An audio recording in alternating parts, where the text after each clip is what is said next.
After 20 years in Russia, I now describe myself as an optimist nor a pessimist. I prefer to stick with pragmatist, which basically means that when conditions look really bad or bleak, I'm always looking for kind of the positives, or how are we going to get out of it. And when conditions are good, I'm looking at the caveats and looking at where it could go wrong. And that's pretty much where I am this morning. Matthew mentions 2 years since the last event, and certainly the comments about the economy and the outlook today are a whole lot better than was the case 2 years ago. But there are caveats to that good story, which I want to focus on. If I don't break this, see if I get this right. Okay, good. And this first page, just to kind of set the stage, give the overview, kind of reflects that the economy is a lot better and it is improving. The caveat is that it's going to be a lot more difficult to kind of move into the required rate of growth without kind of reforms or without attracting more inward investment, which I will talk to.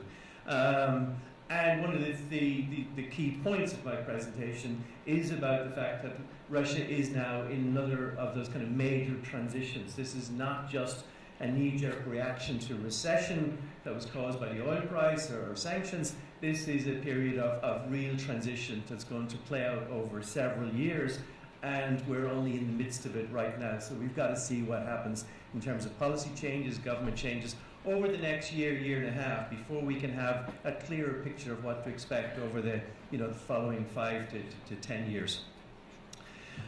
This graph here just shows you, it illustrates my point, but out of recession, the blue lines obviously is growth. It's quarterly basis, so you can see that in the last quarter it was pretty strong growth. We are looking for around 2% growth this year, and more or less the same next year. It's kind of stable in the bag. The good news is that the recovery is now broadening out, whereas a year ago, or maybe 9 months ago, we would have been talking about recovery being led by sectors like agriculture or the export sectors that were benefiting from the weak ruble, but now it's broadening out across the board. You're seeing it in retail sales and high-end retail sales, such as car sales, all picking up quite strongly this year. That wasn't the case before.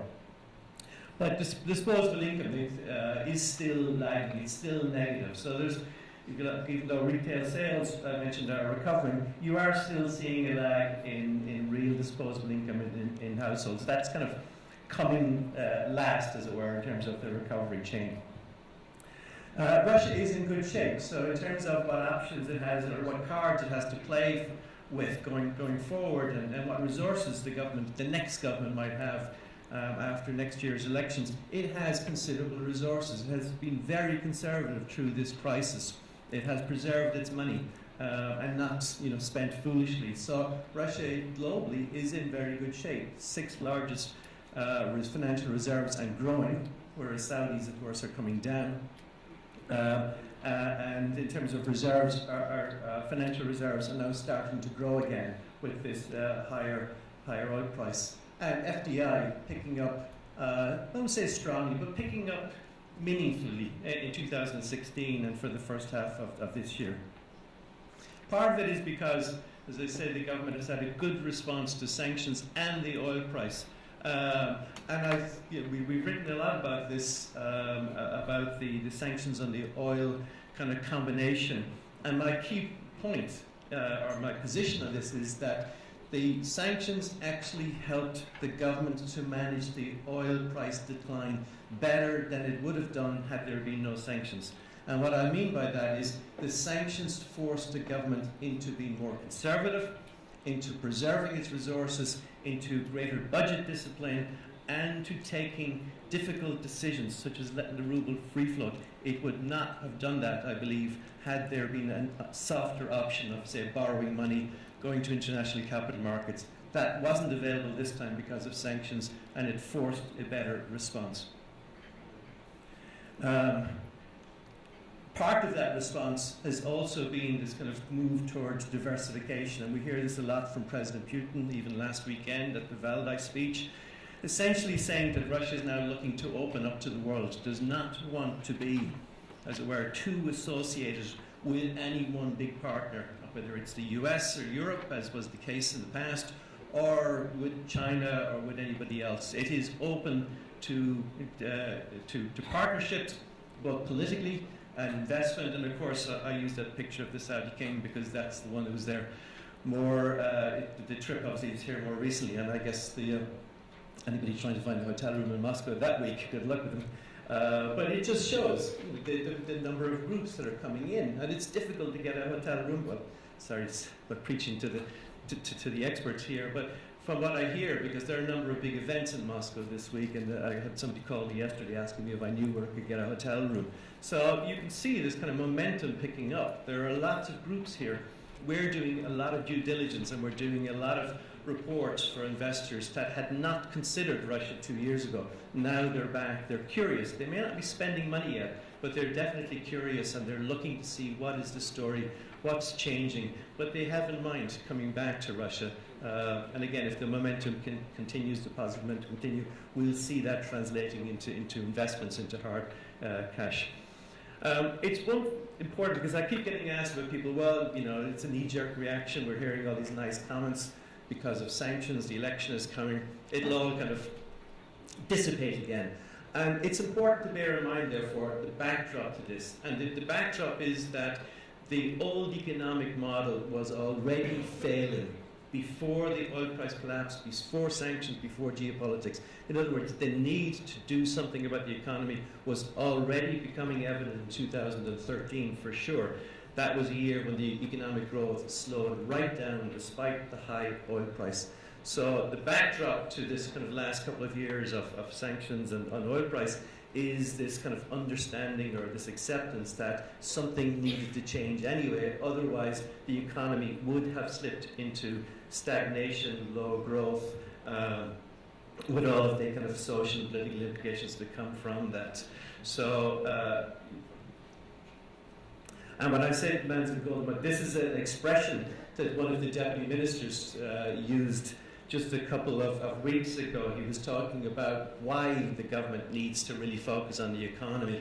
And he talked about the golden monster, which essentially is the generations that have grown up or benefited in Russia in the last 20 years from this rising economy and improving lifestyles and rising expectations. And you can see this opinion poll here on the graph. This is one that came out in July from Levada, which are a very credible polling company.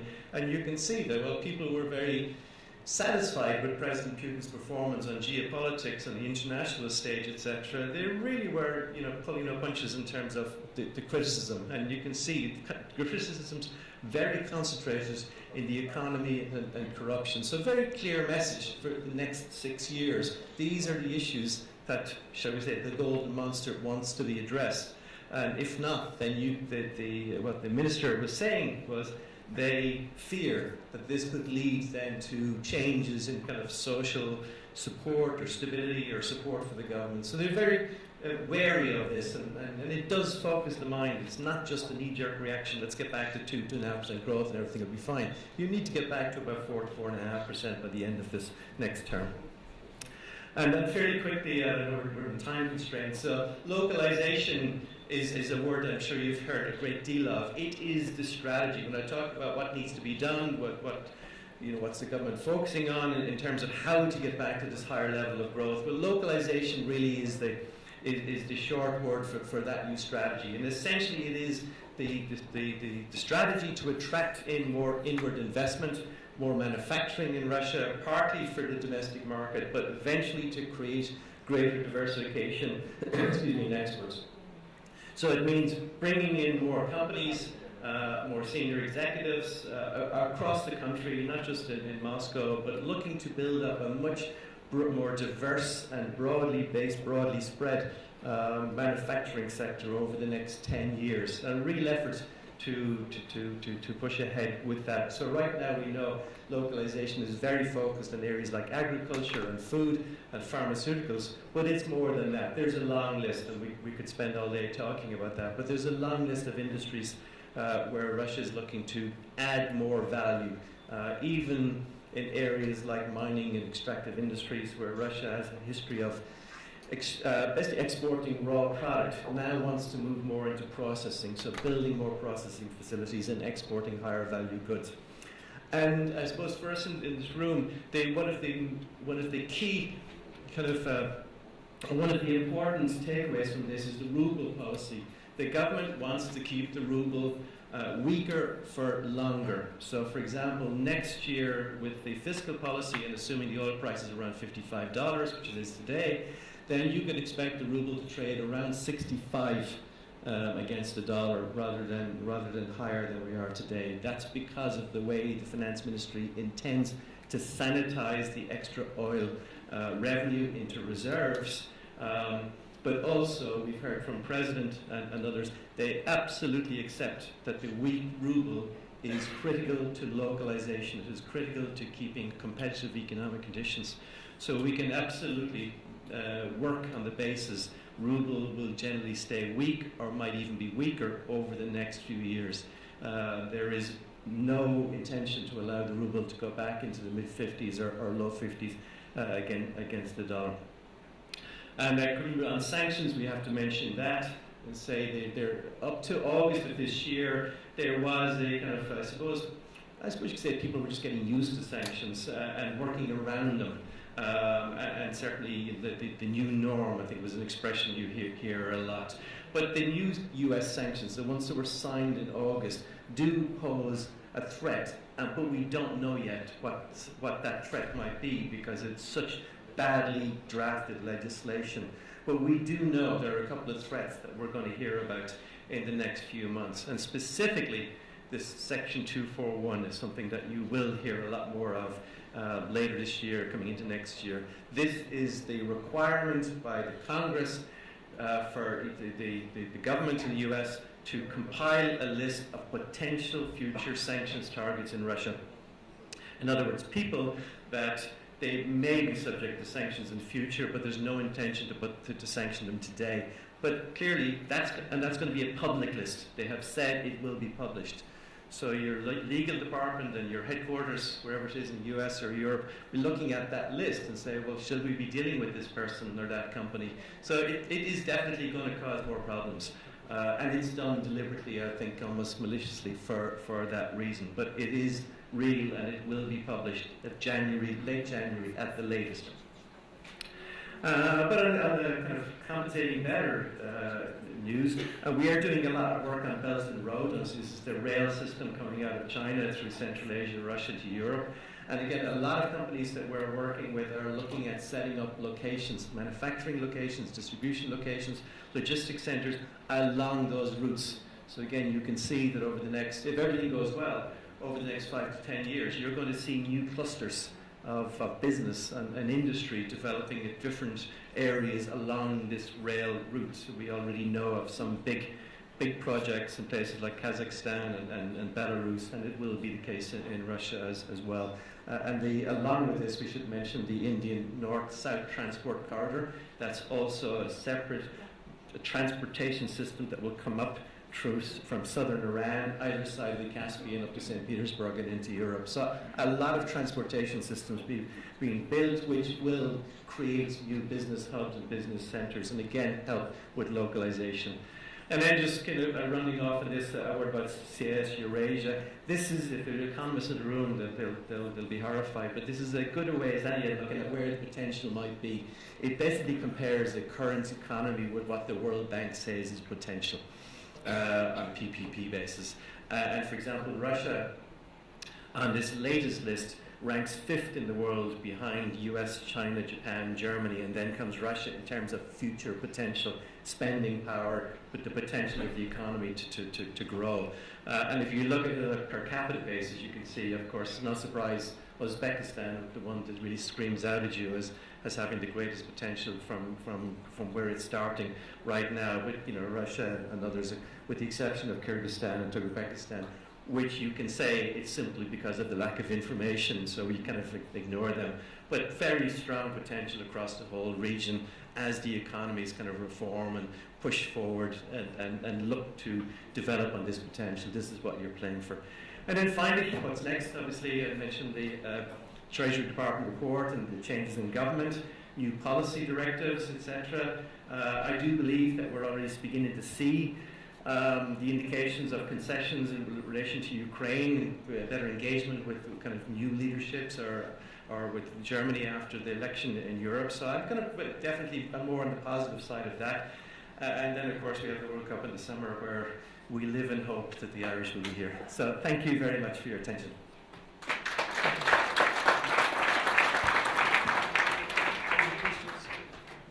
Are there any questions before Chris disappears? Sorry, I should have said that. Yes. Chris, where do you see the interest rates? With similar scenarios in the last 20 years Yeah. in other countries, we've seen all these macroeconomic trends. What have other countries done with interest rates, and do you see Russia going towards 4 to 5% interest rate, or do you think we'll stay? Okay, short answer is I do see rates coming down. Now, firstly, the central bank have been very hawkish and have been very focused on inflation. And if we did a graph of inflation, you remember that when inflation was up like towards 20% at the beginning of 2015 and been coming down slowly, this year has been absolutely rapid decline in inflation. So inflation, the central bank had a target at the beginning of the year to get inflation down to about 4.5 at the end of the year. Well, at the end of September, it was down to 3.3. So they've been very successful. And that means that in theory, therefore, they should be cutting rates faster. So we're down to 8% and the benchmark rate today. There's a meeting on Friday. They may cut by another 25 basis points. But they've said either 25 this week or this month or 50 next month. So we expect to get down to about 7.5 by sorry, get that right. Yeah, but another 50 basis points. And next year, we don't see any reason for inflation to be much different, around 4%, which again means that interest rates by the end of next year should be down somewhere around 6 to 6.5%. So definitely a slide down. They'll keep that cushion. So if inflation is 4%, I think interest rates around 6%. That's kind of where we're going. There's a lot of pressure from government and the central bank to cut rates so as to force the banks to cut the lending rate. And of course, that's the key one, the benchmark rate, which is around 8%. But over the last year, as you'll know, the banks have been charging considerably more for borrowing or for lending. And that gap has been coming down this year, but it'll come down slowly because it's just with Mr. Greff recently, and he was making the point that because of the new concerns in the banking system, you're all aware of what happened with the RHTIC Bank and Bin Bank and the other rumours, there is this kind of concern that there are more accidents out there, that there are more problem banks. And I think that's probably true. There are definitely some more problem banks, and I think everybody needs to be aware of who are the banks that are totally guaranteed by the state. And if you're not on that list, then can you be a little bit more wary. There are 11 banks on that list that are published.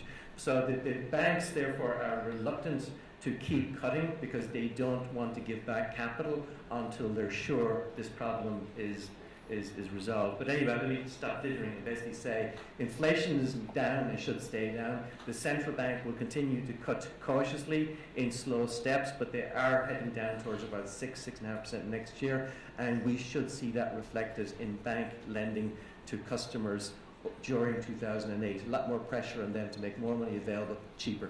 So I think that's kind of where we're headed. Thank you.